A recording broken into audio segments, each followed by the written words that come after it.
নামটুকু জানি শুধু, one man army. গত সপ্তাহে রণবীর কাপুরের অ্যানিমেলের পর 15 ডিসেম্বর মুক্তি পেয়েছে টলিউডের মানুষ।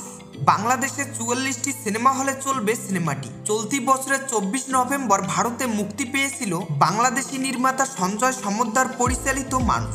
একই সঙ্গে বাংলাদেশীয় মুক্তির কথা থাকলেও তা পিছিয়ে যায়। সম্প্রতি সিনেমাটিকে আনকাট ছাড়পত্র দিয়েছে বাংলাদেশ চলচ্চিত্র censor board. Jeet films and grassroot entertainment প্রযোজিত এ সিনেমা আমদানি করেছে অ্যাকশন কাট এন্টারটেইনমেন্ট।